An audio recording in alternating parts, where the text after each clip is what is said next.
पहला दिन, पहला सेशन, और it starts from companies act. Starts from companies act. Companies act से दो तरह के सवाल आके पूछ लेता है। एक सवाल होता है स्ट्रेट फॉरवर्ड और एक सवाल हो सकता है logical case studies. Straight forward सवाल वो कहाँ से पूछता है?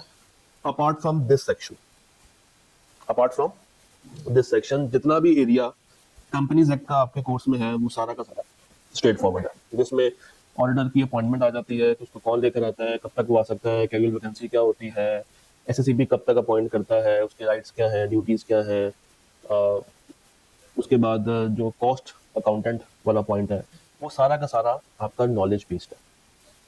जो वाहिद टेक्निकल एरिया हमें देखने को मिलता है वो अपॉइंटमेंट से रिलेटेड है, dealing with qualification and disqualification of auditors.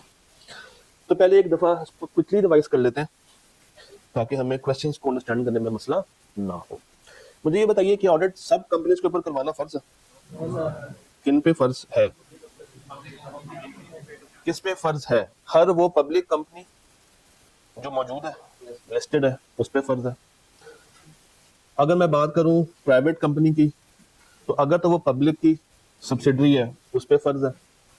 अगर वो पब्लिक की सब्सिडरी नहीं है और उसका पेड अप कैपिटल जितना भी हो, चाहे 3 मिलियन हो चाहे 1 मिलियन हो, उस पे फर्ज है। किस पे फर्ज ना हुआ फिर? जो 1 मिलियन से कम वाली ऐसी प्राइवेट कंपनी जिसका पेड अप कैपिटल 1 मिलियन से कम है, उस पे फर्ज नहीं। अब अगला सवाल ये पता होता है कि करवाएं कैसे, सीए से करवाएं या सीएमए से करवाएं। तो पब्लिक कंपनी वो प्राइवेट जो कि पब्लिक की क्या है, सब्सिडरी है, या वो प्राइवेट जो कि सब्सिडरी नहीं है मगर उसका पेड अप शेयर कैपिटल क्या है, एटलीस्ट 3 मिलियन, ये किससे काम करवाएगी? सीए से करवाएगी। और इसकी जो बाद वाली कंपनीज है उनके पास ऑप्शन है, सीए भी है और सीएमए भी मौजूद है। डन, कोई मसला तो नहीं है इसमें। अच्छा, उसके बाद जो चीज आपको पता होनी चाहिए वो है डिस्क्वालिफिकेशन वाली बात है। सबसे पहली चीज आप लोगों ने ध्यान में रखनी है कि ये तमाम रूल्स पार्टनर लेवल पे अप्लाई होते हैं। किस पे अप्लाई होते हैं? पार्टनर लेवल पे अप्लाई होते हैं, टीम लेवल पे अप्लाई नहीं होते। टीम लेवल पे कोड ऑफ एथिक्स अप्लाई होता है। तो डिस्क्वालिफिकेशंस क्या है? मौजूदा मौजूदा डायरेक्टर, मौजूदा एम्प्लॉय, मौजूदा ऑफिसर मौजूदा कंपनी का मौजूदा ऑडिट परफॉर्म नहीं कर सकता। अगर वो मौजूदा नहीं है, नौकरी छोड़ के जा चुका है, तो कब तक की रिस्ट्रिक्शन है? 3 साल तक। 3 साल के बाद वो एलिजिबल है।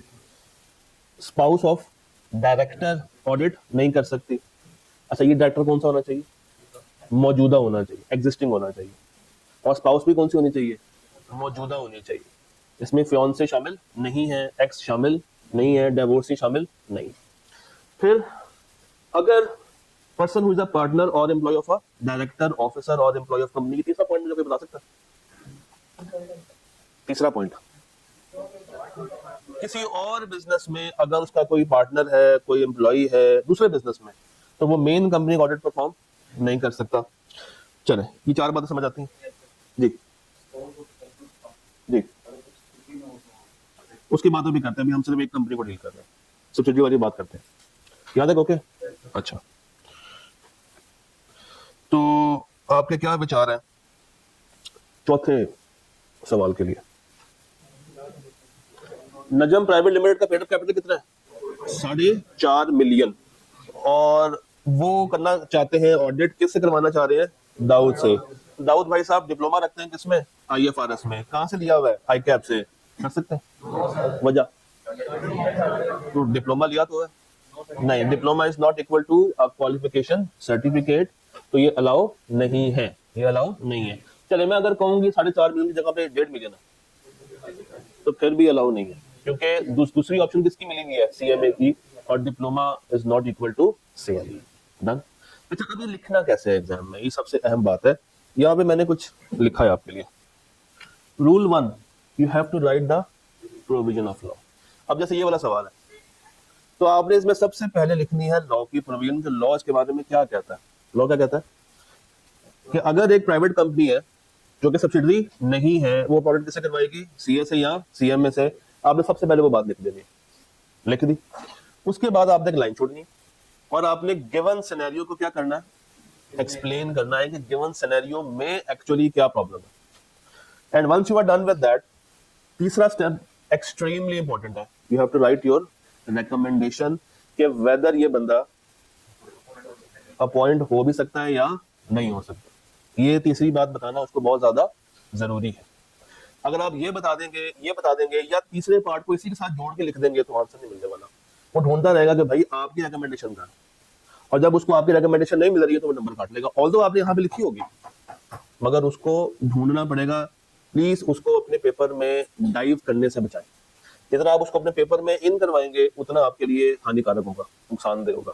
ठीक है, तो कोशिश करें always use bullets, always use bullets, don't go for paragraphs. लंबे लंबे पैराग्राफ्स की तरफ मत जाएं। सिंपल हेडिंग लिखें, एक पॉइंट, अगली हेडिंग दूसरा पॉइंट, अगली हेडिंग तीसरा पॉइंट। रिक्वायरमेंट के मुताबिक चलेंगे तो आपको पास होने से कोई नहीं रोक सकता। You have to follow the requirement. अच्छा जी, अब जरा वापस आते हैं, पहले जल्दी से इसको पूरा कर लेते हैं। पांचवा पॉइंट क्या कहता है? Person indebted to company. Indebted की डेफिनेशन क्या है? मकरूज। मगर इंडेप्टेड किस सेंस में वो कह रहा है? ऑर्डिनरी कोर्स में। ये कौन सा कोर्स होता है? कौन सा? नॉर्मल कोर्स ऑफ बिजनेस, जो कंपनी के रोजमर्रा के मामला आता है, एक्स्ट्रा ऑर्डिनरी नहीं। जैसे एसबीआई का मेन मामला क्या है? पढ़ाना। ये हमारा नॉर्मल कोर्स ऑफ बिजनेस है। बैंक का नॉर्मल कोर्स ऑफ बिजनेस क्या होगा? लोन लेना, लोन देना। तो ये कहना ये चाह रहा है कि अगर आपने नॉर्मल कोर्स ऑफ बिजनेस के अंदर लोन ले रखा है, क्या ले रखा है? लोन ले रखा है। कितने का? कितने का? अमाउंट नहीं बताएंगे। अब आप कहेंगे नहीं सर ये तो लिखी हुई 1 मिलियन, तो ये सिर्फ किसके लिए लिखी हुई है? क्रेडिट कार्ड के लिए लिखी हुई है। तो इसका सिंपल सा फॉर्मूला ये है कि अगर आप बैंक के पास गए, बैंक से आपने 2 रुपए का लोन ले लिया, आप मकरूज काउंट नहीं होंगे। बैंक के पास गए, बैंक से आपने 2 करोड़ का लोन ले लिया, आप मकरूज काउंट नहीं। क्यों? ये बैंक का क्या है? Ordinary course of business. But अगर आपने एसबीआई से 20 रुपए का लोन ले लिया तो फिर आप एसबीआई के लिए क्या बन जाएंगे? इंडेप्टेड बन जाएंगे, क्योंकि एसबीआई के केस में लोन लेना, लोन देना नॉर्मल कोर्स ऑफ बिजनेस नहीं। अच्छा, अब क्रेडिट कार्ड इशूअर नॉर्मली कौन होते हैं? बैंक से होते हैं, नॉर्मली बैंक से होते हैं। तो बैंक से अगर आपने क्रेडिट कार्ड भी लिया हुआ है और साथ लोन भी लिया हुआ है, एक नॉर्मल लोन भी लिया हुआ है और एक क्रेडिट कार्ड वाला लोन भी लिया हुआ है, तो उन दोनों को ऐड नहीं करना, उन दोनों को ऐड अप नहीं करना। और बस ये देखना है कि क्रेडिट कार्ड का जो लोन है वो इस अमाउंट से क्रॉस कर रहा है या नहीं कर रहा। अगर तो कर रहा है, क्रॉसिंग 1 मिलियन, तो आप फारिग हैं, डिस्क्वालिफाइड हैं। और अगर नहीं कर रहा तो फिर मसला नहीं। फिर नीचे वो कहता है कि यूटिलिटी कंपनी के केस में आपने पैसे नहीं देखने, आपने क्या देखने हैं? Number of days. बिल चाहे 10 रुपए का हो चाहे 1 करोड़ रुपए का हो, डजंट मैटर। बस क्या देखना कि वो इंडेप्टेड कितने दिन तक है, कितने दिन तक वो बिल पे आउट नहीं हुआ। How many days? 90 डेज। फिर एक कंपनी किसी कंपनी का ऑडिट परफॉर्म नहीं कर सकती। चले बाकी हम लोग सवालों के साथ देखते हैं। पहला सवाल देखें। पहला सवाल क्या कह रहा है? कितने महीनों का बिल पेंडिंग है? 4860 तो पैसे है ना, महीने कितने हैं? 60 दिन। तो अलाउ है, इसमें कोई मसला नहीं है। At the time of appointment आपने देखना है कि 2 माह रहते। At the time of appointment. चले 1 माह तक उसने बिल पे नहीं किया, फिर क्या होगा? फिर वो चलते ऑडिट से निकाल दिया जाएगा। फिर वो चलते ऑडिट से निकाल दिया जाएगा अगर वो ड्यूरिंग द ऑडिट क्या हो गया है? डिस्क्वालीफाइड। यहां पे मैं आपको एक चीज याद करवाना चाहूंगा, ये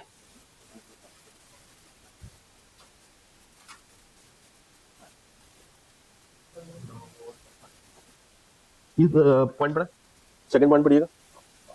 if after appointment auditor becomes disqualified, he shall be deemed to vacate the office with effect from the date he becomes disqualified। यानी कि अगर अपॉइंटमेंट के टाइम पे वो क्वालिफाई था और बाद में क्या हो गया है? डिस्क्वालीफाई, तो फिर वो निकाल दिया जाएगा। क्या क्रिएट हो जाएगी?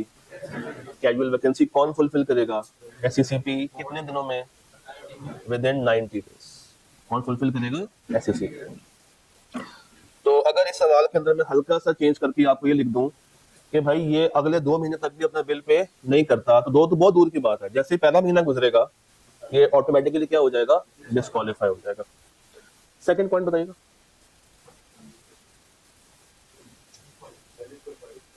सेकंड पॉइंट में वो क्यों डिस्क्वालीफाई है? मौजूदा डायरेक्टर है जो कि अपॉइंट कर रहा है, बट हाउ मेनी डेज? कब तक कर सकता है? 90 डेज। चलिए लेट्स अज्यूम यहाँ पे 80 लिखा हुआ है, 100 की जगह पे क्या लिखा हुआ है? 80। अब बताएं अब बताएं, mister Shahid was employed by RL before, was employed तो छोड़ चुका मैं, तो आपको कहां से लग रहा है कि 3 साल पूरे नहीं हुए? कंपनी बनी कब है? 80 दिन पहले, 80 दिन पहले, तो 3 साल तो पूरे होने वाले नहीं, तो ये अपॉइंटमेंट वैलिड है? नहीं, ये अपॉइंटमेंट वैलिड नहीं है। तीसरा देखें, the directors of Fazal Limited have decided to appoint Saeed and Company as external auditor of the company. One of the partner's spouse holds 1000 shares in the subsidiary of FL. चले एक second रुक जा, इसका rule 2 पढ़े। अगर सवाल में एक से ज्यादा कंपनियों का तस्करा आ जाए तो आपने क्या कर लेना, हमेशा उसको उसका स्केच ड्रॉ कर लेना, उसका स्केच ड्रॉ कर लेना, ड्रॉ करते हैं स्केच। क्या कह रहा है? The directors of Fazal limited, तो ये आ गई कौन सी limited? Fazal limited. Have decided to appoint Saeed and company, ये आ गई ऑडिट फर्म, ये आ गई ऑडिट फर्म। अच्छा, as external auditors of the company, तो यहां तक तो कोई मसला नहीं है। One of the partner spouse, one of the partner spouse, let's suppose we have 3 partners, इसकी स्पाउस कौन है? यहां पे शेयर होल्डर है, यहां पे क्या है? शेयर होल्डर, इसकी सब्सिडरी में जनाब शेयर होल्डर है। तो अब क्या करें? क्या ये अपॉइंट हो सकते हैं या नहीं हो सकते? याद रखिएगा, वाहिद यहां पे एक एक्सेप्शन आती है। वो रूल क्या है? वो रूल ये है कि पर्सन, अच्छा पर्सन से मुराद पार्टनर या स्पाउस या उसका माइनर कौन होते हैं? 18 साल से कम। और in case of a firm, ये रूल किस पे अप्लाई होगा? All partners. किस पे? ऑल पार्टनर्स पे। तो अगर आप इंडिविजुअल बेस पे ऑडिट कर रहे हैं या आप किस कैटेगरी में ऑडिट कर रहे हैं? फर्म बेस पे, तो ये रूल हर पार्टनर पे अलाउ होता है। Who holds any shares in company और इट्स एसोसिएटेड कंपनी, बट वो तो सब्सिडरी कह रहा था, तो एसोसिएटेड कंपनी की डेफिनेशन जाके जल्दी से दिखाते हैं, देख लें definition of associated company. Sir associated company का पहला पॉइंट क्या कहता है? One is the subsidiary of, तो इसका मतलब है कि सब्सिडरी इटसेल्फ क्या बन जाती है? एसोसिएट। क्यों? क्योंकि उसमें जो हम शेयर होल्डिंग करते हैं वो मोर देन 20% है, वो मोर देन 20% है। तो अब मुझे बताइए, ये जो सब्सिडरी है इसकी क्या बन गई है? एसोसिएटेड। तो बाय डिफॉल्ट तो ये डिस्क्वालिफिकेशन का रूल लग गया, बाय डिफॉल्ट डिस्क्वालिफिकेशन का रूल लग गया है, मगर एक्सेप्शन है। क्या? कि अगर आप at the time of appointment इस चीज को डिस्क्लोज कर दें और 90 डेज में बेच भी दें तो फिर आपकी अपॉइंटमेंट वैलिड है। 90 डेज कब से काउंट होंगे? From the date of. और अगर नहीं बेचते, वादा कर लेते हैं नहीं बेचते, तो 90 दिन के बाद ऑटोमेटिकली क्या हो जाएगा? डिस्क्वालिफाई। चलिए आपसे एक सवाल पूछता हूं, अपॉइंटमेंट हो रही है 1 जनवरी को, जाना है 30/6 को, तो ये 90 दिन का टाइम पीरियड मैं कहां से काउंट करूंगा? यकम से कि 30/6 से? यकम से, जब से मेरी क्या हो रही है? अपॉइंटमेंट हो रही है। बस ये बात आपने याद रखनी है, क्या कि 90 डेज का काउंटर शुरू कहां से करना है? From the date of appointment. तो इसकी जनाब एक्सेप्शन क्या थी? क्या करना पड़ेगा? If he holds shares before appointment, the fact is disclosed at the time of appointment and shall disinvest. देखिए वर्ड का यूज कर रहे हैं प्लीज, shall। 2 वर्ड होते हैं नॉर्मली, एक वर्ड होता है may और एक वर्ड होता है shall, और इनकी बहुत ज्यादा इंपॉर्टेंस है आपके एग्जाम में। shall मीन्स पक्का, कंपल्सरी, और may मीन्स ऑप्शनल, हो भी सकता है और नहीं भी हो सकता। तो यहां पे वर्ड कौन सा है? shall disinvest such shares within 90 days of appointment। अच्छा, डिसइन्वेस्ट क्या होता है? डिस्पोज कर देना, बेच देना, किसी को हवाले कर देना। तो अगर इसी सवाल में मैं आपसे कहूं कि वो डिसइन्वेस्ट कर देती है अपने माइनर को, तो आप माइनर के पास आ गए तो मसला फिर भी खड़ा हुआ है।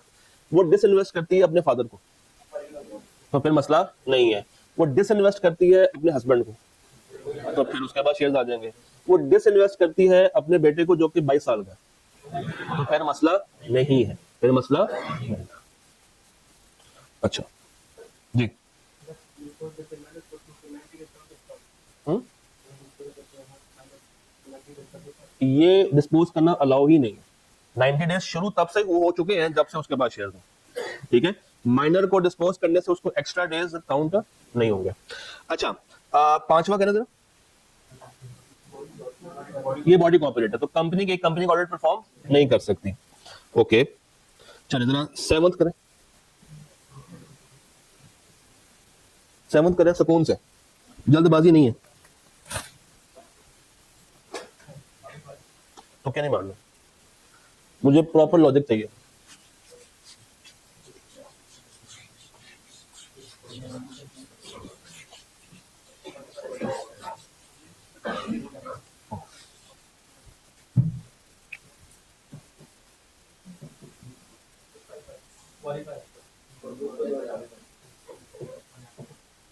हाँ जी, क्या सवाल में कंपनियां हो एक से ज्यादा, स्केच बना लें, बना लेते हैं। क्या कह रहे थे, मेन कंपनी कौन सी है, आइडेंटिफाई द मेन कंपनी जिसके लिए हमें बुलाया जा रहा है, वो कौन सी है, बनाना लिमिटेड, बी लिमिटेड। अच्छा, और आप लोग कौन है, एप्रिकॉट, फर्म इज एप्रिकॉट। अच्छा, उसके बाद दूसरी कंपनी कौन सी है, watermelon, other company watermelon limited. अब इस तरह के सवालों में क्या करना है, आपने रूल 3 लगाना, रूल 3 पढ़े, be very careful with associated company. आपको सबसे पहले ये अंडरस्टैंड करना है कि क्या इन दो कंपनियों के बीच में क्या कोई रिश्ता है या नहीं, क्योंकि अगर रिश्ता होगा तो फिर एक कंपनी का इफेक्ट दूसरी कंपनी पे जाएगा, और अगर रिश्ता नहीं होगा तो दूसरी कंपनी में जो कुछ हो रहा है पहली कंपनी से उसका कोई ताल्लुक वास्ता नहीं है। तो क्या कह रहा, क्या रिश्ता है इन दोनों का आपस में, ठीक है। Mister pumpkin who is the nominee director of the government on the board of banana, BL के बोर्ड पे कौन बैठा है, मिस्टर पी, जो कि वहां पे कौन है, नॉमिनी डायरेक्टर। अच्छा, नॉमिनी कौन सा है, ऑफ गवर्नमेंट। नॉमिनी भी दो तरह के होते हैं, ये नॉमिनी कौन सा है, दूसरा कौन सा होता है, बाय क्रेडिटर। तो एक नॉमिनी और होता है बाय, और दोनों का रूल अलग है, सेम रूल नहीं है। तो अभी हम किसकी बात कर रहे हैं, सिर्फ गवर्नमेंट वाले की। अच्छा जी, ठीक है। और वो दूसरे में क्या होल्ड करता है, 25% शेयर्स। तो ये भाई साहब वाटरमेलन में 25% के शेयर्स रख के बैठे। तो इस हिसाब से तो ये दो कंपनियों को एसोसिएट हो जाना चाहिए, क्योंकि एक तरफ वो डायरेक्टर, एक तरफ 25% है, नॉमिनी डायरेक्टर है। कौन सा, नॉमिनी। ये रूल याद रखिएगा कि नॉमिनी डायरेक्टर दो कंपनियों को आपस में एसोसिएट नहीं बनाता। नॉमिनी डज नॉट, ये रूल लिख लें, does not make two companies associated, but rules of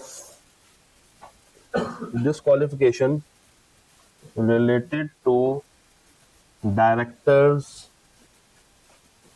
shall apply on nominee director। ये लिख लो, मैं बोलता हूँ, मैंने लिखा ये है कि नॉमिनी दो कंपनियों को आपस में एसोसिएट नहीं बनाता। Nominee does not make two companies associated, but जो डिस्क्वालिफिकेशन की बाकी के रूल्स है ना, जहां पे हम कहते हैं कि मौजूदा डायरेक्टर ये नहीं कर सकता, वो नहीं कर सकता, उस डायरेक्टर की कैटेगरी में नॉमिनी डायरेक्टर शामिल होता है, नॉमिनी शामिल होता है। बस ये दो कंपनी को आपस में जोड़ता नहीं है। जितने भी डिस्क्वालिफिकेशन के रूल्स बाकी डायरेक्टर्स पे लगते हैं वो इस पे भी अप्लाई होंगे।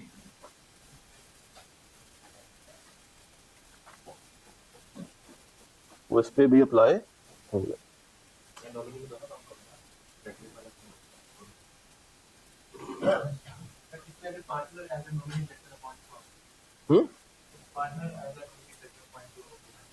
वो सवाल ही बदल जाएगा। पहले लिख लिया, फिर आपका मैं सवाल बकायदा ड्रॉ करता हूँ। But rules of disqualification rules of disqualification related to directors shall apply on nominee director. क्या? हाँ, वो चाहे गवर्नमेंट वाला हो चाहे क्रेडिट वाला हो, उस पर तमाम रूल्स अप्लाई होने हैं। अच्छा, इसी के साथ एक और किस्म भी होती है, इंडिपेंडेंट। कौन सी? Independent director. उसके ऊपर भी रूल्स ऑफ डिस्क्वालिफिकेशन अलाउ होंगे, बट वो भी दो कंपनियों को एसोसिएट नहीं करता, ये भी लिखिएगा। बट वो भी दो कंपनियों को एसोसिएटेड कंपनी के तौर पे जन्म नहीं देता।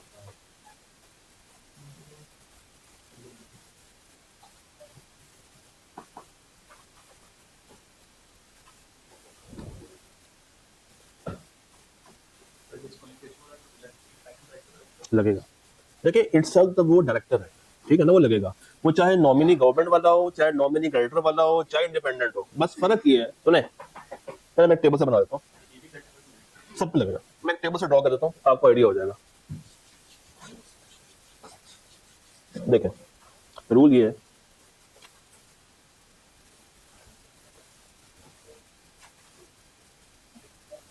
Simple directors.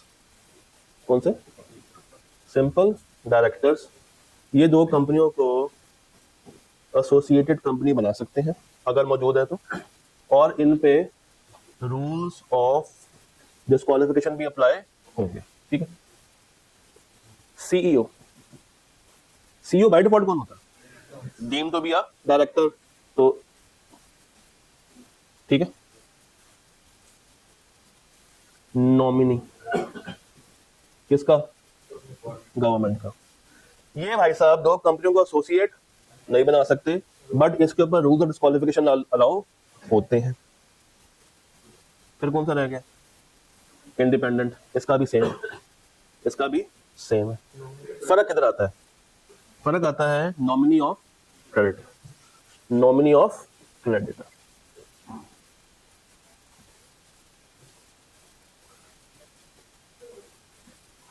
नॉमिनी ऑफ,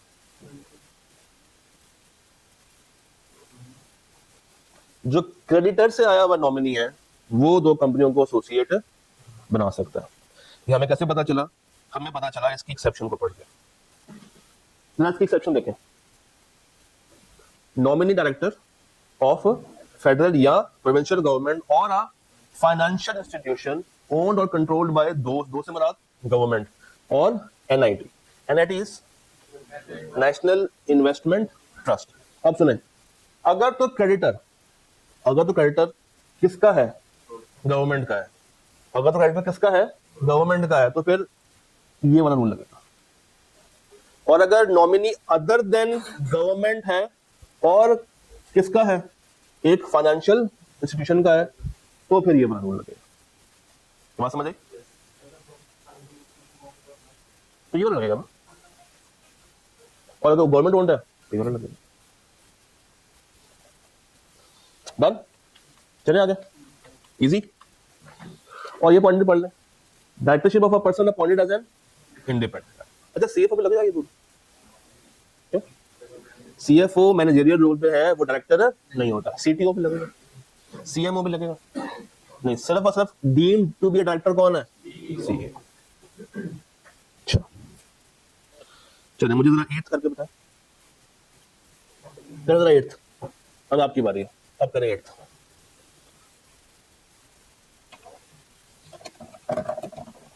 हाँ जी, एट्थ के बारे में क्या राय आपकी? मिस्टर जहीर कौन है? एक लीगल प्रैक्टिशनर है। ये कौन होता है? लॉयर। तो इसके बारे में सोचने की जरूरत ही नहीं है। बट अगर मैं आपसे कह दूं कि ये जहीर भाई कौन है? सीएम है। अब बताएं, अब बताएं। 40% ओन्ड बाय ब्लू ब्लैक, 40% से सब्सिडरी बनती है नहीं। तो अगर सब्सिडरी नहीं है पब्लिक की, तो देखना क्या है इसका पेड अप शेयर कैपिटल, वो कितना? 1.5। कितने से नीचे होना चाहिए? 3 से। 3 से नीचे है, तो अगर ये सीएम है तो फिर ये पॉइंट हो सकता है। चले, 6 रह गया था, 6 करें।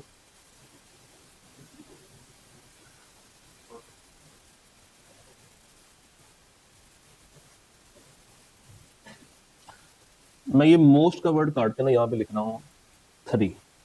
आप करें, हो सकता है 3 हो तो हो सकता है। अच्छा, the maximum outstanding balance on the credit card due from any partner is 399. Assume करते हैं कि सबसे 399 ही लेने वाला है। अब बताएं,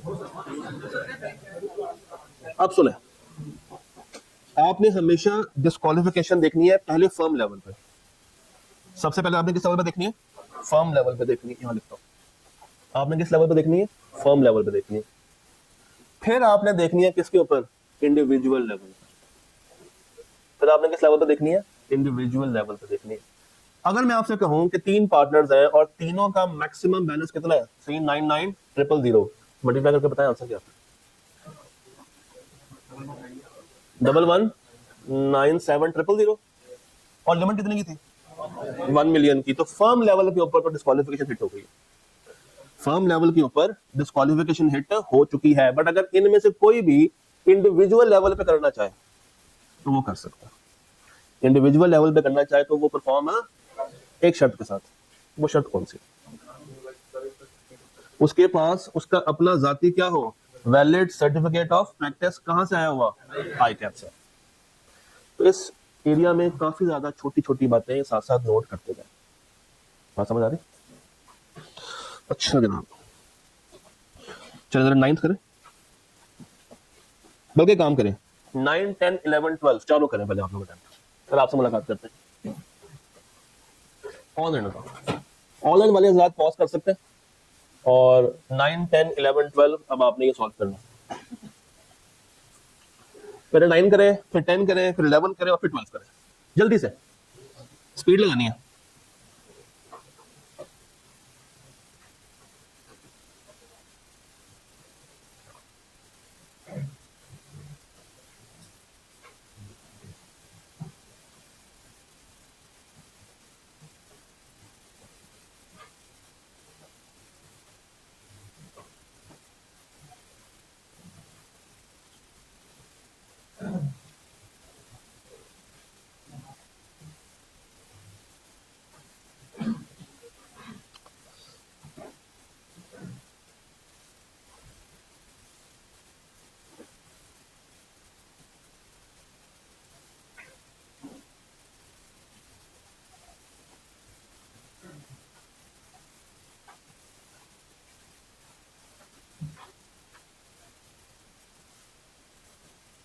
पहले लॉ लिखना है, उसके बाद सिनेरियो को एक्सप्लेन करना है और उसके बाद अपनी रिकमेंडेशन देनी है।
नहीं, सिर्फ आप ये बता दें कि वो बन सकता है या वो नहीं बन सकता। अगर नंबर 3 से ऊपर हो तो फिर दूसरी बात भी लिख दें, उसमें नंबर्स देखने हैं। आज 9th हो गया। क्या किया 9th को? भाई से पूछते हैं ना, 1 सेकंड, एक भाई को पकड़ते हैं जरा, उन भाई से पूछते हैं। टारगेट इस रो में है। कौन सा भाई? ये बहुत प्यारा लग रहा है। हाशिम नहीं आया आज? मुझे प्यारे से हाशिम याद आ गया। हाँ जी, आप बता दें 9th के बारे में आपका क्या विचार है? ठीक है, ठीक है, ठीक है। 3 साल नहीं हुए आप कहना चाह रहे हैं? तो आपने काउंट करना शुरू कब से किया, 9 से या 11 से? 9 से। कहता है mister Sadiq has recently joined your firm as a partner. और अभी भाई साहब हमारे क्या बने हैं? Partner. He has served on the board of directors of Strawberry Limited until 30 June 2009 as government nominee। तो गवर्नमेंट नॉमिनी है, बस मसला क्या है? मैंने भी आपको एक रूल लिखवाया था कि वो सिर्फ 2 लोगों को जोड़ता नहीं है, बाकी तमाम रूल्स और डिस्क्वालिफिकेशन उसमें अप्लाई होंगे। In the AGM of SL held on 31 August 2011। अच्छा, अपॉइंटमेंट 11 में हो रही होगी कि 12 में हो रही होगी? 11 की डेट पे अपॉइंटमेंट हो रही होगी। तो ये 30 जून का वक्फा 9 से 11 में देखना है या 9 से 12 में देखना है? 9 से 11 में देखना है, जिस टाइम पे आप अपॉइंट हो रहे हैं। तो क्या 3 साल गुजर गए? नहीं, 3 साल नहीं गुजरे। नॉमिनी है, इससे कोई फर्क नहीं पड़ता, उस पर भी तमाम रूल ऑफ डिस्क्वालिफिकेशन अप्लाई होंगे। Very good. 10 वक्त, 10, 11, 12, जल्दी से।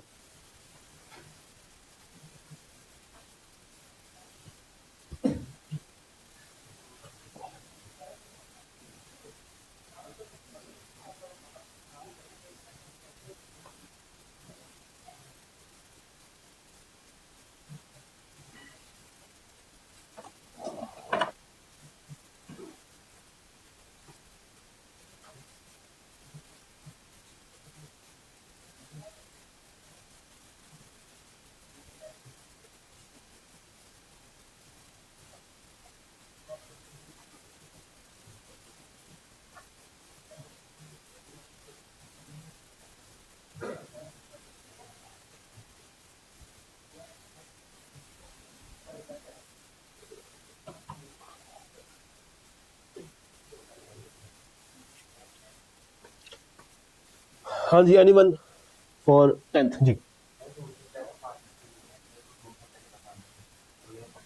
रूल सिर्फ मौजूदा पार्टनर के लिए ये कहना चाह रहे हैं, और इसको ज्वाइन किए हुए छोड़े हुए 2 साल हो गए हैं। ठीक है, तो उसको लिखना कैसे? पहले मैं क्या लिखूं? लेट सपोज ये सवाल आई कैब में आ गया, आप गए हैं, पहले सवाल का पहला पार्ट ये है, अब क्या करूं?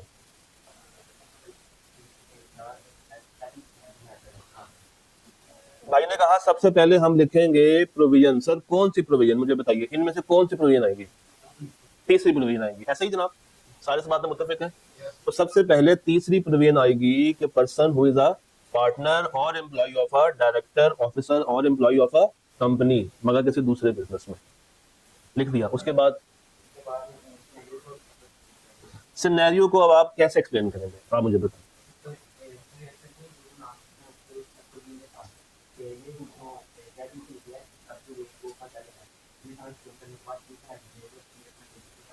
आप ये लिखेंगे कि वकार जो है वो आकिब के साथ पार्टनर हुआ करता था for the past 2 years and the provision of disqualification applies only to current partner, therefore अब मुझे बताएं अपॉइंटमेंट हो सकती है नहीं?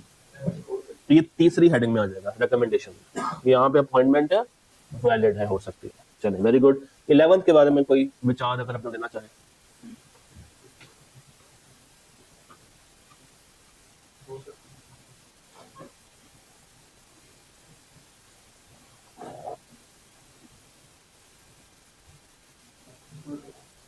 हाँ जी, 11th।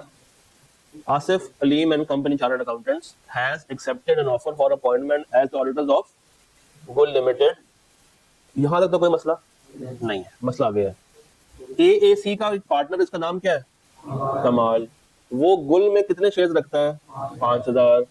और with in 30 days of acceptance he gifted his share to his son Kamran. मसला नहीं, कोई मसला नहीं, क्योंकि रूल क्या था?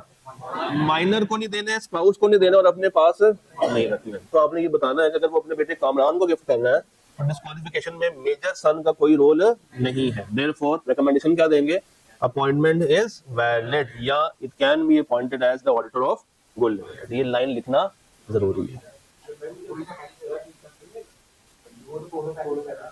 Good point. भाई ने कहा कि यहाँ पर इंटरेस्ट आ रहा है, तो याद रखिएगा कोड ऑफ एथिक्स को और इसको आपस में जोड़ना नहीं है।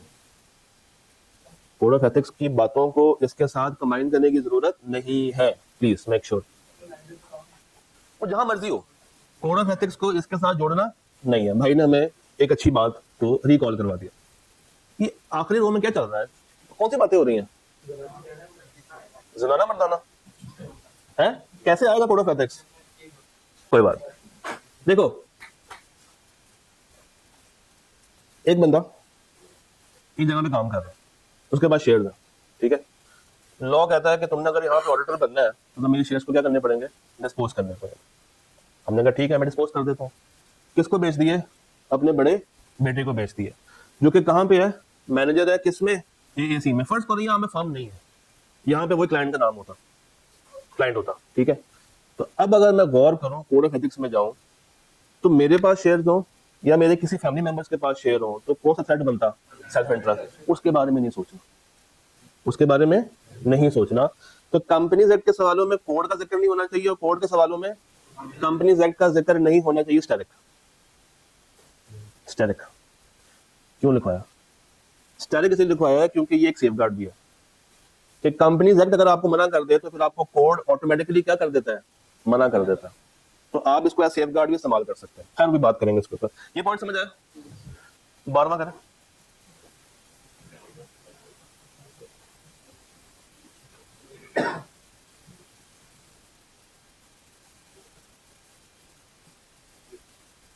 ये सवाल बड़ा अच्छा है, इसने टेंशन खत्म कर दी आपकी। कैसे? आखिरी लाइन पढ़े, तो आपस में कौन है? तो क्या बन गई है? Associated company. तो ये सवाल ने ऑटोमेटिकली एक्सप्लेन कर दिया कि उनका आपस में रिश्ता क्या है। अब अगर एक में मसला होगा, दूसरे में मसला होगा। अब बताया मसला है किसी एक में? यस, किसमें? 5000 शेयर। तो वही रूल है कि at the time of appointment बता दे, और 90 डेज में क्या कर दे? डिस इन्वेस्ट कर दे, डिस्पोज कर दे। जी, तो सवाल है। तो मर्दान और खाने वाला और डेरा खाने खाना, तो मसला किधर है? बोल कौन रहा है? ओके, अच्छा, वो आपको मर्दान से कुछ याद आ गया होगा? नहीं। 14वां करें जरा, 14th, इसको छोड़ के 14th करें पहले।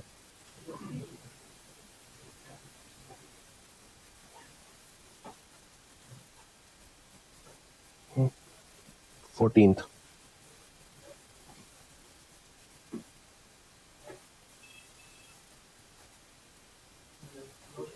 क्यों? नॉन वोटिंग प्रेफरेंस शेयर, क्या मतलब है?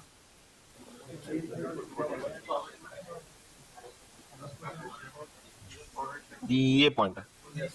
Members having at least 10% share holding shall also be entitled to propose any auditor. ये जो 10% की शेयर होल्डिंग है, ये कौन सी है? वोटिंग शेयर्स है। ये वोटिंग शेयर्स है, ये ऑर्डिनरी शेयर्स है। तो ये पॉइंट इस वाली लाइन को चैलेंज कर रहा है। क्लियर हो गया? नहीं, हमने सिर्फ वोटिंग देखना, ऑर्डिनरी देखना। यहाँ तक ओके? लास्ट रो क्लियर है? कोई और मसला, परेशानी? चलिए, अच्छे बच्चों की तरह मुझे सवाल नंबर 13 कर देते हैं जल्दी से। जल्दी से सवाल नंबर 13 सॉल्व कर देंगे मुझे। आप बड़े अच्छे हैं, यकीन मानिए आप लोग बहुत अच्छे हैं, क्योंकि आप लोग सीख रहे हैं।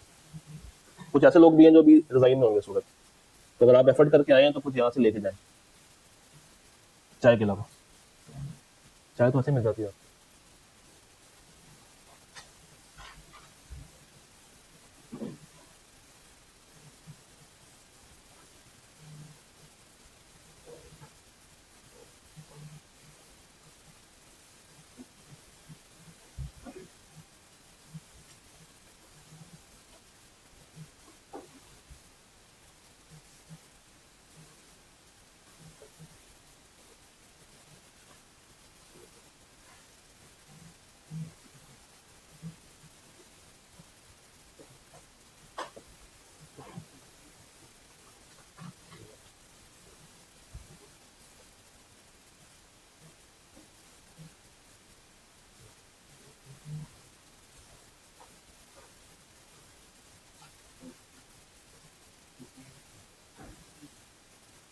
कौन बोला? जबानी तो आता है, मसला लिखने का। आगे आ जा मेरे पास, तू बोलूंगा जो आगे, मैंने मना करना है। या अगर इजी हो तो मुझे मसला नहीं है, मुझे लग रहा है कि आप काफी ज्यादा कंजस्टेड हो। ओके, बस ठीक, फिर लिख लो मेरी जान प्लीज।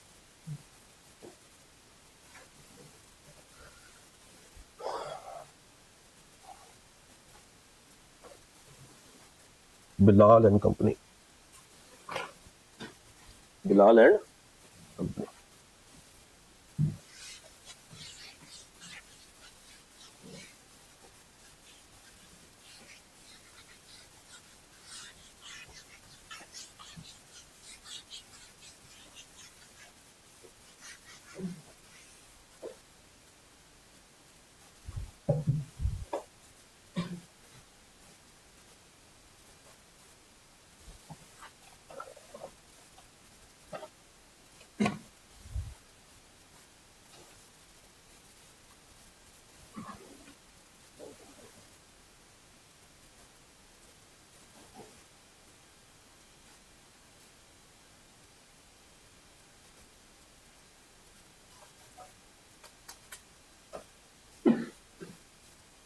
किसने कर लिया? एनीवन जिसने प्रॉपर लिख के कर लिया? कोई भी नहीं?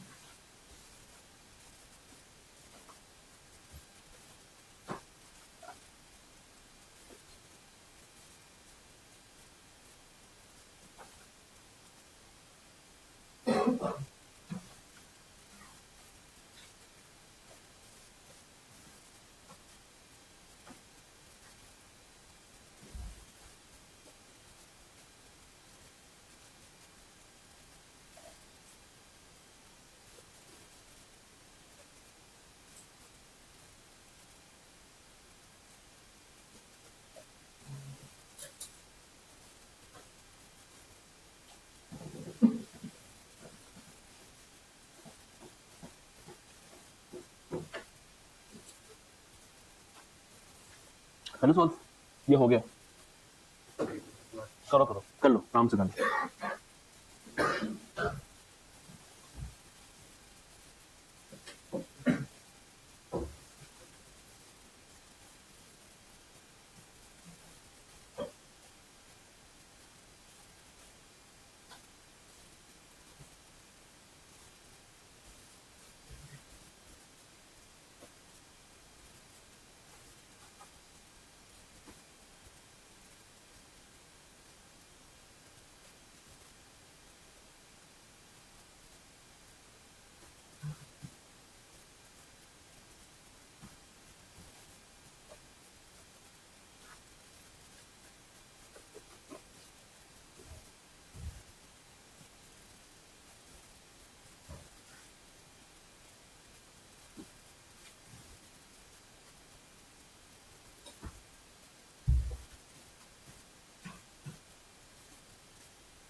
ओके, आ जाओ। हाँ जी, शुरू करते हैं। कंपनी का नाम क्या है? Bilal and company. तो बिलाल एंड कंपनी, और हम कौन है? हम हैं बिलाल एंड कंपनी, और क्लाइंट कौन है? आई जे और के, और एक और एल एम एन। अच्छा, total paid up capital of I J K is 990, तो इसका है 990, जिसको 200 में डिवाइड किया गया, 130 और 860। ये 130 क्या है? ऑर्डिनरी शेयर कैपिटल, और ये है आपका प्रेफरेंस शेयर कैपिटल। एनजी भाई, लास्ट लाइन बड़ी मजे की है। The par value of both type of share is 10 रुपए ईच। तो अगर ये 130 का शेयर कैपिटल है, तो नंबर ऑफ ऑर्डिनरी शेयर्स कितने होंगे? 13, और यहाँ पे 86। अच्छा, Faryal the wife of a partner, जी इस फर्म के एक पार्टनर की एक बीवी, जिसका नाम क्या है? फरियाल बीबी, डायरेक्टर है कहाँ पे? एलएमएन में। ये बीबी एक दूसरी कंपनी में कौन है, डायरेक्टर। और साथ ही साथ which holds 50 million non-voting preference shares and 2 million ordinary shares in IJK। ये which से क्या मुराद, फरियाल या एलएमएन, फरियाल या एलएमएन, एलएमएन। तो एलएमएन जो है वो किसमें, आईजेके के अंदर 50 मिलियन नॉन वोटिंग और 2 मिलियन, तो 2/13 एंड 50/86, ऐसे ही निकालें रेशो क्या आती है, 15.38%। और यहाँ पे क्या आ रही है, 58.14। ठीक है, अगली बात को बाद में देखते हैं। तो 15.38 को देखूं, 58.14 को देखूं, या दोनों को ऐड करके देखूं, 15 तो मुझे इसको देखना है टू जज whether these two are associated और नॉट। तो एसोसिएटेड पैदा कितने से होता है, ये 20 से कम है। जब ये कम है तो अब एलएमएन में वो डायरेक्टर हो, शेयर्स रखती हो, कोई फर्क नहीं पड़ेगा, अपॉइंटमेंट क्या है, वैलिड।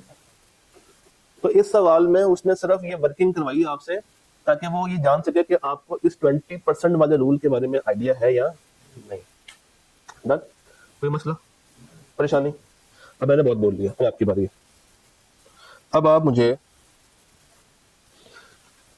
क्वेश्चन नंबर 24 सॉल्व करके, तस्वीर खींच के, मैं एक ईमेल लिखता हूँ वहां पे, अभी जिन जिनके पास नेट मौजूद है वो मुझे सेंड करेंगे, और 3 बच्चे मुझे बस चाहिए फॉर सैंपल पर्पस, और उनको हम जरा लाइव चेकिंग से आप सबके सामने गुजारेंगे ताकि देखें कि आप लोग गलती क्या करते हैं।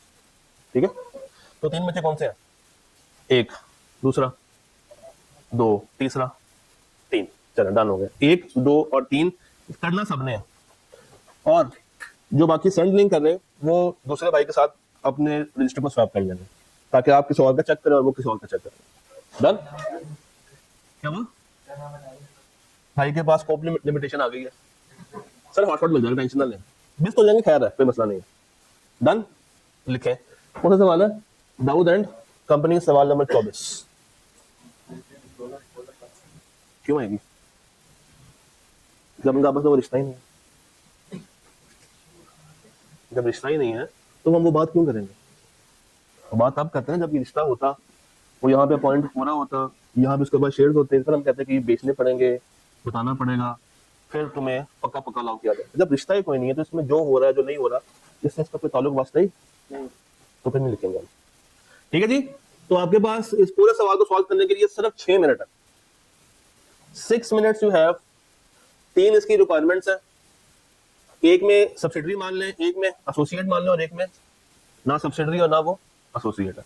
करें और मुझे भेजें, फिर इसको देखते हैं। यहां पे हम पॉज कर सकते हैं। किस में डायरेक्टर का मसला आएगा, देखिए पहले वाले पार्ट में वो कहता है कि 51% की शेयर होल्डिंग है, ऐसे ही है। तो 51% की अगर शेयर होल्डिंग हो, देखिए सवाल क्या है, Dawood and company has received an offer for appointment as auditor of Jamal limited. ठीक है, wife of Dawood is a share holder and director in royal limited. यहां तक ओके। तो करना किसका ऑडिट है, जमाल लिमिटेड का। वाइफ कहां पे है, रॉयल लिमिटेड में, शेयर होल्डर भी है, डायरेक्टर भी है। अच्छा, शेयर होल्डर के बारे में ये नहीं बताया हुआ कि वो कितने % शेयर ओन करे, मसला वो चाहे 1% शेयर होल्ड करे, चाहे 20% करे, चाहे 50% करे, इसको नजरअंदाज कर देना, क्योंकि हमने कोई भी शेयर देने देने नहीं है, सबके सब क्या हो जाने चाहिए, डिस्पोज। तो इससे फर्क नहीं पड़ेगा कि वो कितने % शेयर्स को होल्ड करके बैठी हुई है। अच्छा, और डायरेक्टर किसमें, रॉयल लिमिटेड में। Part A, JL holds 51% share holding in RL. तो जेएल और आरएल को आपस में क्या रिश्ता दे दिया है। अब इसमें कितने प्रॉब्लम्स हैं, 2। पहला तो ये शेयर होल्डिंग वाला आ गया, दूसरा क्या है, दूसरा क्या है, कहते हैं जी person who is a director, officer और employee of a company. Employee of a company. अगर मैं रॉयल लिमिटेड को ऑडिट करने के लिए जाऊं, अभी छोड़ दें जमाल को जरा साइड पे फेंके, क्या मुझे रॉयल लिमिटेड का ऑडिट करने के लिए दिया जाएगा? क्यों? क्योंकि स्पाउस के पास शेयर होल्डिंग भी है और स्पाउस वहां पे कौन है? डायरेक्टर भी है। तो जिस बुनियाद पे आप सब्सिडरी में डिस्क्वालीफाई हो रहे हैं, बात सुनिए जरा, उसी बुनियाद पे आप डिस्क्वालीफाई किस में हो जाएंगे? उसकी होल्डिंग में हो जाएंगे। तो जिस बुनियाद पे आप डिस्क्वालीफाई हो रहे हैं उसकी सब्सिडरी में, मैं एसोसिएट की बात नहीं कर रहा अभी, जिस बुनियाद पे आप डिस्क्वालीफाई हो रहे हैं उसकी सब्सिडरी में, उन्हीं बुनियादों पे आप डिस्क्वालीफाई हो जाएंगे उसकी होल्डिंग में। ये बात समझ आई? अच्छा, जितनी भी डिस्क्वालिफिकेशंस है पहले वाले पॉइंट में, सेकंड में, थर्ड में, fourth, fifth, sixth, eighth, ninth, tenth, seventh को छोड़ के कहीं पे भी एसोसिएट का कोई जिक्र नहीं है। कहीं पे भी एसोसिएट का कोई जिक्र नहीं है। एसोसिएट का जिक्र सिर्फ कहां पे आता है? शेयर्स वाले पॉइंट। किसमें आता है? तो ये जो सेकंड पार्ट है जिसमें वो कहता है कि जेएल एसोसिएटेड कंपनी किसकी? आरएल की। तो इसमें अब आप वो दोनों पॉइंट्स नहीं लिख सकते, यानी कि इसमें सिर्फ और सिर्फ कौन सा पॉइंट आना है? शेयर होल्डिंग वाला। इसमें सिर्फ कौन सा पॉइंट आना था? शेयर होल्डिंग वाला। इसमें वो डायरेक्टरशिप का पॉइंट नहीं आएगा। एक दफा दोबारा से ये देखिए, ये फर्स्ट पॉइंट पढ़े, person disqualified as order of a company shall also be disqualified for its holding company, its subsidiary company और subsidiary company of its holding. कहना ये चाह रहा है कि अगर आप किसी भी रीजन की वजह से किसी एक कंपनी में डिस्क्वालीफाई हो गए तो उसके ऊपर नीचे दाएं बाएं हर जगह पे क्या है? Except associate company, except associate, except associate. क्योंकि एसोसिएटेड कंपनी की अगर मैं स्पेसिफिक बात करूं, इसकी बात करूं स्पेसिफिक टू एसोसिएट बात करूं, तो उसके लिए डिस्क्वालिफिकेशन में कौन सा क्राइटेरिया है? ये शेयर होल्डिंग वाला। कौन से वाला है? शेयर होल्डिंग वाला। कौन सा है? Share holding. If after appointment auditor becomes disqualified, वो क्या कर देगा? अपनी कुर्सी वैकेट कर देगा, छोड़ देगा। अच्छा, इसमें और इसमें क्या फर्क है? इफ एन अनक्वालिफाइड या disqualified person is appointed as auditor, it shall be void and SSCP में appoint a qualified। नहीं, मुझे बताइए ना, इस पॉइंट में और इस पॉइंट में टेक्निकली क्या फर्क है? चले मैं वो एक सेकंड हौसला, इसमें से कौन सा void एग्रीमेंट है, कौन सा void कॉन्ट्रैक्ट है?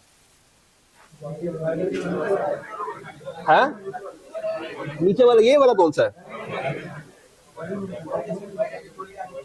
नीचे वाला void ab initio है, क्योंकि आप स्टार्ट में ही वो बंदा पकड़े जो कि क्या है? void है। तो ये void एग्रीमेंट हुआ। और ऊपर वाला क्या है? void contract. जब आपने पकड़ा था तब ओके था, अपॉइंटमेंट के बाद सब्सिक्वेंटली वो क्या हो गया है? डिस्क्वालीफाई हो गया, void हो गया। तो नीचे वाला void एग्रीमेंट है, void ab initio, ऊपर वाला void कॉन्ट्रैक्ट है। डन? ये बात समझ आती? हाँ जी, भेज दिया मुझे, मेल कर दिया। चलिए आज देखते हैं कि जाबाजों ने मेल पे क्या भेजा है। अच्छा, इसका पार्ट सी, अगर 10% है कोई बात नहीं, अगर 10% है फिर कोई मसला नहीं है, ना वो होल्डिंग है, ना वो सब्सिडरी है और ना वो एसोसिएट है, फिर ये अपॉइंटमेंट वैलिड मानी जाएगी। क्या मानी जाएगी? वैलिड मानी जाएगी। हाँ जी, लेट्स सी के मुझे कितनी मेल आ चुकी हैं। उमर भाई कौन है? उमर भाई के पहले मेल खोलते हैं, रोया ने परेशान नहीं होना, ठीक है? पॉजिटिव क्या? उमर आप तो ना हो, मैं तो इनकी बात कर रहा हूँ।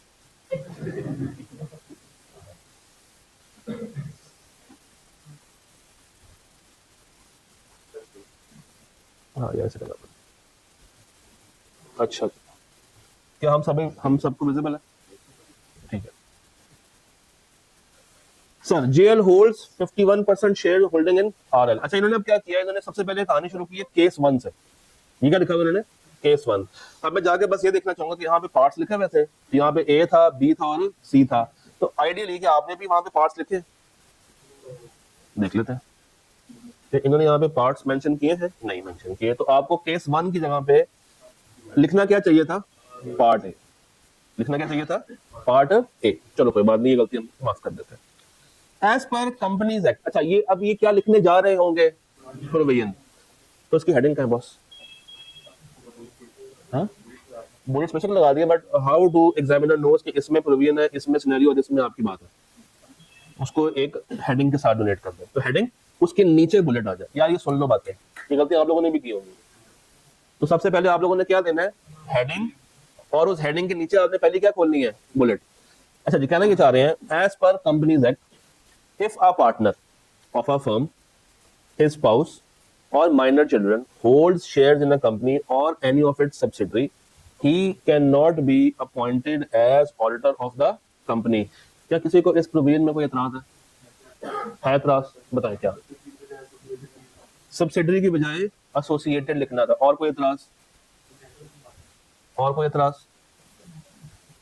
भाई का एतराज बिल्कुल ठीक है कि जो असल प्रोविजन है आपने वो लिखनी थी, क्योंकि एसोसिएटेड की डेफिनेशन में सब्सिडरी ऑटोमेटिकली कवर हो जाती है। ठीक है, तो इसको नोट कर लें काइंडली, जो आपने गलती की है, क्योंकि मैं यहाँ पे एट द सेम टाइम उसको वो नहीं कर पाऊंगा, एडिट नहीं कर पाऊंगा। तो भाई की पहली गलती आ गई। ठीक है, भाई का 0.25 कट गया। Okay, in the above scenario since JL holds 51% share holding, इस शेयर में और होल्डिंग में इतना गैप क्यों है? ये गैप से मुझे नजर आ रही है ना, ये गैप नहीं होना चाहिए। In RL therefore RL is a subsidiary of JL. ठीक है, the wife of Dawood is a share holder and director of RL. अच्छा, in the above scenario since JL holds 51% shareholding in RL, therefore RL is a subsidiary of JL। यहां पे एक बात खत्म हो गई। The wife of Daud is a shareholder, तो ऊपर आपने बता तो दिया कि वो 51% की शेयर होल्डिंग रख के बैठी हुई है। नहीं, the wife of Dawood is a share holder and director of RL। अच्छा ठीक है, ये आपने क्या किया, उसको एक्सप्लेन कर दिया। ये असल में आपने एक्सप्लेन तो किया ही नहीं है, आपने सिर्फ ये पैराग्राफ की लाइन उठा के लिख दी है। तो इसमें एक्सप्लेनेशन कहाँ है? रिलेट करने की कोशिश की है मगर वो कोशिश पूरी नहीं हो पाई। तो कोई और जो कि मुझे इस पैराग्राफ को प्रॉपर्ली एक्सप्लेन कर पाए, आप में से है कोई जो इसको ठीक कर पाए, इस पैराग्राफ को? एनीवन एनीवन एनीवन एनीवन बताएं।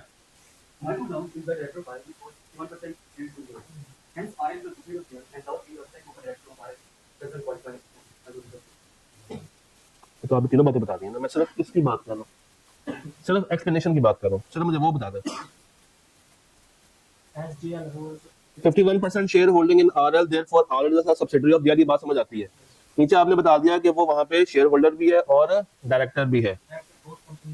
हाँ, तो ये तो बताओ ना कि दोनों कंपनियों के आपस में रिश्ता, क्योंकि ऊपर आपने क्या बताई है प्रोविजन, उसको नीचे एक्सप्लेन तो करो, उसको नीचे एक्सप्लेन तो करो। अच्छा, recommendation since spouse of Daud is a director and holds shares in RL, therefore Daud and company cannot be appointed as auditor of RL। भाई मेरे, आप एक बात खा गए हो। कौन सी बात खा गए? इन्होंने शेयर्स वाली बात तो कर दी है, कौन सी बात मिस कर गए हैं? डायरेक्टर की डिस्क्वालिफिकेशन वाली प्रोविजन मिस कर गए। डायरेक्टर की डिस्क्वालिफिकेशन वाली प्रोविजन आपने नहीं मेंशन की हुई यहाँ पर। बात समझ आई? इन्होंने शेयर होल्डर वाला पॉइंट तो बता दिया, मगर कौन सा पॉइंट नहीं बताया? डायरेक्टर क्या की डिस्क्वालिफिकेशन वाला पॉइंट यहाँ पे मेंशन नहीं किया, जिसकी वजह से नंबर कट जाने हैं। तो अगर 3 नंबर का सवाल हो तो कितने देंगे आप? 1.5। और कोई सखी है हम में से? 2। और कोई सखी बंदा? 1। और कोई? कितने दोगे? 2। 1.5 की एवरेज है, चले 1.5। अब देखें, 3 में से आधा नंबर गया और इनके माइंड में क्या है कि मैं तो सही कर गया था, कि मैं पूरा करके आया था, मैं तो ठीक लिख के आया था। मगर there are some hidden problem जो कि हमने इस सेशन से कवर अप करनी है। ठीक है, नीचे आए जरा। केस 2 नहीं, part B. As per companies act of, नहीं, if two companies are associate of each other, आगे क्या?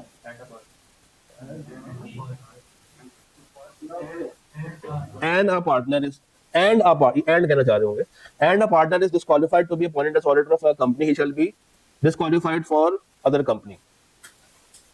तो आपने बोला पॉइंट तो बताया नहीं कि उसके पास शेयर होल्डिंग होनी चाहिए, फिर वो डिस्पोज कर सकती है। वो 90 डेज वाला पॉइंट कहाँ पे है? 90 डेज वाली एक्सेप्शन नहीं बताई, या बताइए इन्होंने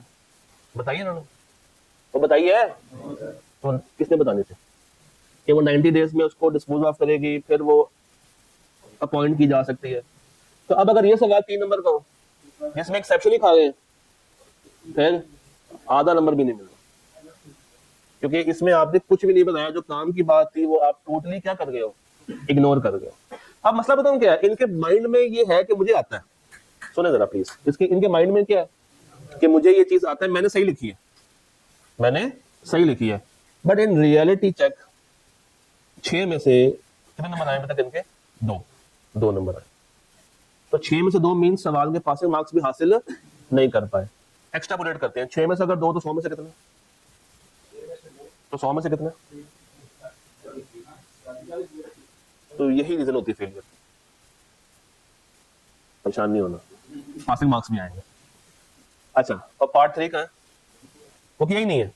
चलो ठाकुर मजीद गयो। अब अगर 9 में से 2 है, अब निकालें। 9 में से 2 है तो अब करें जरा एक्स्ट्रापोलेट। बात समझ आई? परेशान नहीं होना, इन चीजों को ओवरकम करना है, ठीक है।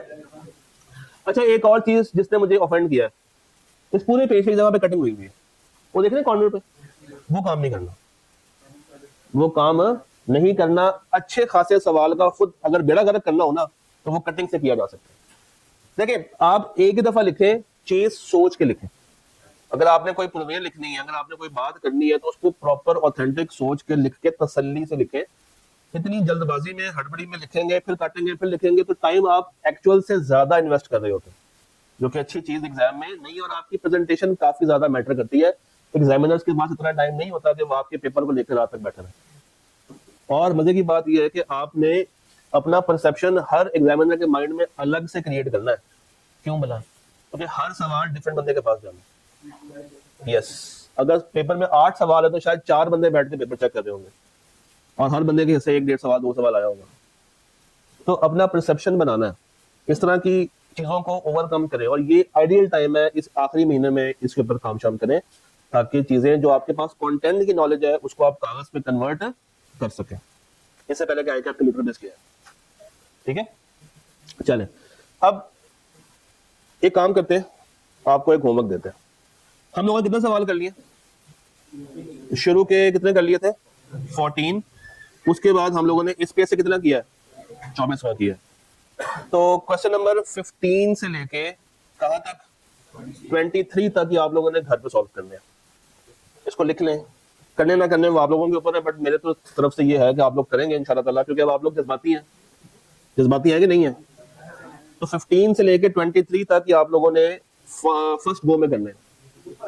क्या बुक में है सारे क्वेश्चन?